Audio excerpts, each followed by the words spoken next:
افعال و اعمال کے حقوق۔ نماز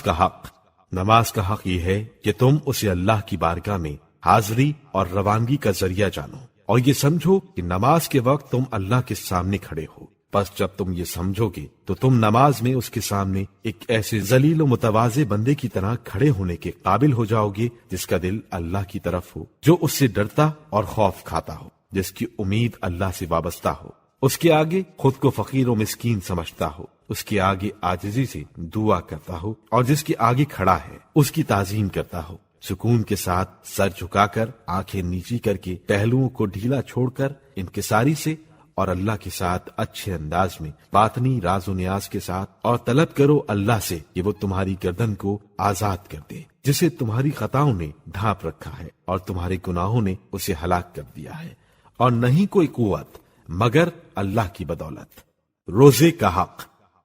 کا حق یہ ہے کہ تو جان لے کہ یہ ایک پردہ ہے جسے اللہ نے تیری زبان، تیرے کان، تیری آنکھ، تیری شرمگاہ اور تیرے پیٹ کے سامنے لٹکا دیا ہے تاکہ وہ اس پردے کے ذریعے تجھے آگ سے بچائے۔ پس اگر تو روزہ ترک کرے گا تو گویا تو نے اللہ کے اس پردے کو چاک کیا۔ حدیث میں یوں آیا ہے، روزہ جہنم سے بچنے کی ڈھال ہے۔ پس اگر تیری آنکھیں اپنی حجاب کے اوٹ میں پرسکون رہیں تو امید ہے کہ تو پردے کے اندر محفوظ رہے گا، لیکن اگر تو انہیں پردے کے اندر مضطرب و بے چین رکھے گا کہ وہ پردے کے کناروں کو اوپر اٹھاتی رہیں تو وہ ناشائستہ چیزوں کو دیکھیں گی۔ شہوت آمیز نگاہ کے ساتھ اور خوف خدا کی حدوں سے خارج قوت کے ساتھ اس صورت میں خطرہ ہے کہ تو پردے کو چاک کر کے اس سے خارج ہو جائے۔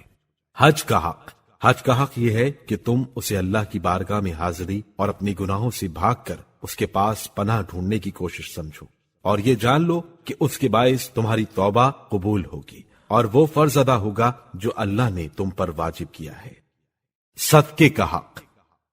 کا حق یہ ہے کہ تو جان لے کہ وہ اللہ عز و جل کے پاس تیرا محفوظ ذخیرہ ہے اور وہ امانت ہے جس پر کسی کو گواہ ٹھہرانے کی ضرورت نہیں۔ جب تجھے اس بات کا یقین ہو جائے تو تیرا اعتماد اس امانت پر جسے تو نے چھپا کر دیا ہے زیادہ ہو بنسبت اس امانت کی جسے تو نے اعلانیہ دیا ہے، اور یہ ہے کہ تجھے اس بات کا یقین ہو جائے کہ صدقہ دنیا میں تجھ سے بلاؤں اور بیماریوں کو، نیز آخرت میں تجھ سے آگ کو دور رکھتا ہے۔ پھر کسی پر اس کا احسان نہ جتا کیونکہ یہ تیرے لیے ہے۔ اگر تو اس کا احسان جتائے گا تو اس بات سے محفوظ نہیں کہ اس منت جتانے کی وجہ سے خود تیری تحقیر ہو جائے، کیونکہ یہ اس بات کی دلیل ہے کہ تو نے صدقے کے ذریعے اپنی بھلائی نہیں چاہی۔ اگر تو اس کے ذریعے اپنی بھلائی کا طلبگار ہوتا تو کسی پر اس کا احسان نہ جتاتا۔ قربانی